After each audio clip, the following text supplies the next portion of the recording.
Welcome to Maverrik Live. I'm your host Luke Too, and today I'm joined by Curtis Cheer. Hello again. How are you doing today, Curtis? Yeah, all good. How are you? Good. I'm good. It's been a long week, but I'm glad I'm at the end of it. No, it's been great.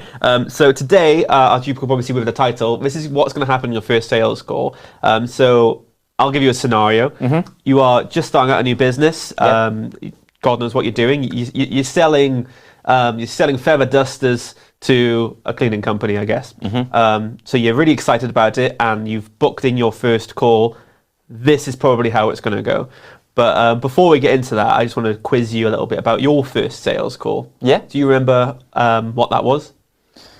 I really can't, to be fair, because I've had so many, but it would possibly be one where, in a similar position to most making their first sales call, I can remember probably how nervous you are. You're probably overthinking everything. You're probably doubting things. You're probably thinking about awkward pauses and like little things like that. Was it a cold sales call? Was it a phone center? Because I applied for a job here before, and that was the kind of scenario. So if I sat down and tried it, it would be I had a big list of numbers, and then they would give you your first number, and then here you go. Yeah, to be fair, I think my first sales call might have been a cold one at an estate agent's. Oh, okay. So yeah, that was always quite nerve-wracking, and it probably didn't help them recording the phone calls as well, just to make sure, and like all this other stuff you got to follow through. But yeah, the trick's just relax and just almost treat it as if you're speaking to your work colleague, because the person on the other side of the phone can feel that nervousness, or they can feel that essence of selling if you just go too robotic or the first 10 seconds, I would say, because when it's also probably a number you don't recognize, if it's a cold call, especially, because they'll be like, okay, I've got this random number. A lot of the time they won't even answer, in a sense, if it's a cold call. So we're not going to be talking about cold calls, so we're going to be talking about established calls you've made. So maybe you've done some social selling, and you think, okay, book it in the calendar, now this is your first call running in, because the way we do it, the way Maverrik Way does it, we're never doing cold calling. Everyone we talk to on our sales calls, or intake calls, or discovery calls, whatever you want to call them, you'll know the person behind the phone or behind the webcam. Like, there's an established relationship there already. Yep. So the first one I've got really is setting up the call. That's what is probably the main contributor to how well that call is going to go in the first place. Yeah, so I think initially setting up the call, it may sound simple, but getting the times right, getting everything in each other's diaries right, just to make things simple. So you don't want any barriers to the call, so you don't want on the day your potential prospect going, oh, where's the call link, where's all this stuff? Yeah. That wasn't. So even getting the basics right, so have you got the times right? And this may sound simple, but at the moment we're speaking to a lot of American clients. It's almost getting the time right to suit their timeline and time zones, to make sure that's right. In regards to the prep before the call, remember who you're about to speak to. So if you book this call 2 to 3 weeks down the line, remember to set aside some time to actually research this person, think about what you talked about, outline the problems that they probably already have. This isn't just the right name. It's more of get into their culture and company, and then what really deep diving into what they need from you, in a sense. Yeah, precisely, because if you're doing everything right, so in regards to social selling, you're probably nurturing a lot of prospects at the same time. So you're going to have so many different conversations. So it will be impossible for you to just remember every single one of them. So it's important before the call to go, actually, revert back to the conversation, because you don't want to be doing that midway through the call where they can almost feel that you're researching something or like doing something else. You want to be full focused on the call, almost research and go, what did we talk about and what did we joke about last time, to go, actually, maybe I can bring this up and almost relax the call. Doing obviously the prep before, even if it's basic prep, just to find out exactly what they sell, who the company is, maybe what their problems are, but also ask that on the call, because it's good to hear from their point of view how they see how they're problems. phrasing it, because you don't want to put words in their mouth. Because a lot of the time I feel if you're quite nervous, you start to ramble. You keep on just going through and through and through. So on the other person on the other end of the call, they won't ever answer you, so you're kind of answering your own questions in a sense. So you don't really learn anything. You're kind of just rambling and going, okay, then we'll swivel back into the next call, and you've kind of wasted about 10 minutes just talking at someone, which can be a bit like unnerving in a sense. Yeah, precisely. So make sure you just do the prep and have a two-way interaction call. So like, don't make it one way. So whether it's just them just talking and telling you everything, or whether it's just you telling on what you can do, it's a conversation at the end of the day. Fantastic. obviously I've got on the board here. You will make mistakes because no matter what you do, when you start off with something, you're never going to be a professional. You know, you're not going to be the best in your field. You might be a natural, and and it could go pretty well, but there's going to be mistakes out there. So when that happens, you need to learn how to catch it, if you know what I mean. Yeah. So in a sense of what you just mentioned there, I think a lot of people always think, I need to be perfect at this. I need to do it perfectly without any faults. But actually, no matter how experienced you are, you're always going to make a mistake. Yeah.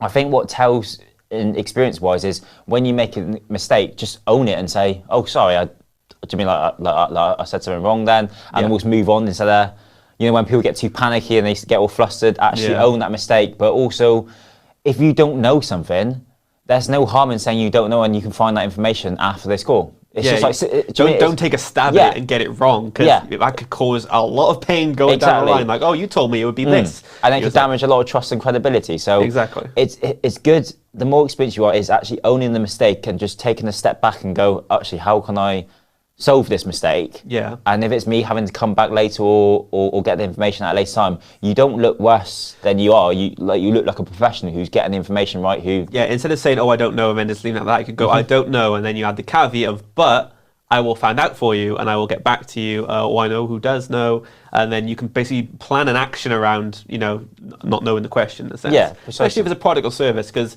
even though you know your product or service, all the way through, if this is your first call, you're probably going to make a few mistakes, like you said, or there might be some gaps in your knowledge, or it might be a new product or service that you're trying to bring out, which you haven't really ironed out all the details yet. So, those conversations are actually really handy, especially the questions, because you know what your target audience, what your clients are going to be asking you down the line. Definitely. Like as time goes on, just like with anything, everything just gets easier. So we've all spoke to a client when they've gone, my problem's unique, my problem's specific, but actually a lot of people in that industry or whoever market you're talking to always has that same problem. Yeah. So these questions always keep popping up. So almost instead of going, kicking yourself and going, I've made so many mistakes, actually you've learned something, because the next person in that industry is going to be asking the same questions, and you just reevaluate how you answer it, how that person bought or didn't buy it on the first time, and go, actually, if I just restructure it here, maybe that could be my turning point on closing the sale. And you learn from each call, essentially. So every call that happens, the next one arrives, you're like, okay, this happened in the last call. I know how to approach this now. Or it might be something you're kicking yourself later, like, oh, I didn't know that, and I messed up, or I flubbed, and I got really flustered.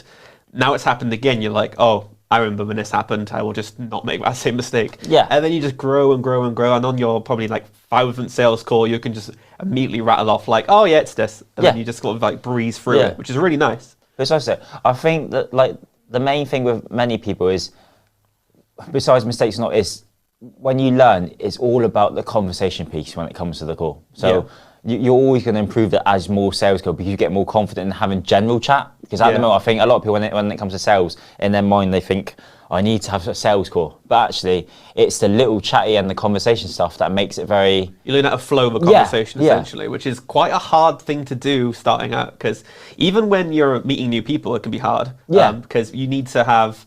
your opening questions, your icebreakers, the way to bring a bit of levity to it, so it doesn't feel like, oh, this is really important and I need to be very structured. Because you learn that people have multiple personalities and approaches to business. You have people who are quite fun and want to have a little bit of joke about, but also be serious and get the work done. And then you've got the really serious people who are like, well, hello there, Mr. Chi. I am here to deliver this thing today, and we're going to go and crack this. And it's kind of matching it in a sense. You need to bring the same energy to each other. Yeah, definitely. Like we always talk a thing about called mirroring. So it's good to do that with whoever's on the call to you. So if they're having a more relaxed approach, you almost want to mirror that, because it makes them feel even more relaxed, and that makes them feel like in their mind, I'm dealing with someone who's familiar to me, and they almost bring down their barriers. It doesn't mean copying them either, does it? It's your own style of that. So if you've got a light-hearted version of yourself where you're like, okay, I'll just lower my guards a bit, that's fine. You don't have to mirror them by being them. Because I feel like that's also something a lot of people might get wrong. They'll be, okay, this person's talking about this, so I'm just going to become my client so I can sell to my client. Yeah. And it doesn't really work like that. No, it's finding the perfect balance where at the end of the day, they're going to buy into you because people buy into people. So you have to be your own individual, but it's just learning where to go. All right, he's more of a relaxed person, light-hearted person. Maybe I need to be more about this. If someone's more analytical, more factual, maybe you need to talk about the facts and the and the analytical and all of that in-depth information that they're going to get, basically. So my last point here is never rush a call. This doesn't mean the call in general. This could mean the sale in general as well. Because if you're going through all the information and you're trying to lay all the cards on the table, doing it too quickly can have that formulate robotic approach. So even if you're not going to sell on the first call, like it's a discovery call, you still learn a little bit and then you revamp it, so you don't rush people into making decisions. Because I feel like when that happens, you're going to get a lot more no's and you're going to get a lot more stone faces. Definitely. So a big part of just making the sales call work is not rushing the call, because if you've got a script, which I'm sure most people will have a script, they get in their mind of, I don't want to deviate from the script because this is my plan. If I go off the script, oh my God, I'm screwed. Yeah, but this has worked best for me out of all my calls. I'm going to keep on this. Precisely. Right? But you have these questions to almost find out the problem that your prospect has. But when they've mentioned stuff, instead of going into like script mode and going, I need to move on to the next question, don't rush that and have a conversation about what they've just mentioned. Because I'm sure people will find out as well when they have a lot of calls. There'll be some people that'll be an open book and they'll tell you everything, which is great. And then obviously you can find out where you can solve things. But sometimes you'll get people that won't know themselves and they'll need a bit of prodding to get there. So sometimes they'll give you an answer, which will be a very vague answer. I sometimes do this on the lives where I know people understand their points really well. So what I'll do is I'll just offer that extra little bit of a word to get them to push along to their next point. Because sometimes they'll give you vague answers, but that doesn't help you or doesn't help that prospect either. So you need to, don't feel panicked about rushing and moving to the next one. Feel confident in saying, oh, could you elaborate on that point? Or if this is your problem, why is that your problem, or like how does that problem come about? Okay, let's unpick that rather than just going, okay, my next question is this now, even though they haven't really answered it properly. Precisely, because like when you get to the sales pitch, it's the unpicking of those small details that actually gets you to sell to them, because you can be very specific in how your solution helps their specific problem. Whereas if they gave you a vague problem, you can be talking about something very vague, and actually deep down they go, oh, actually, that's just an industry problem. That's not really my problem. Yeah, if you take a clinical approach to it, you ask one question and then you move on. If you just give them like the medicine then without going into the nitty gritty of it, you could end up just giving them something which doesn't actually solve the issue. Yeah. Just like a random, here you go, slap a band-aid on it.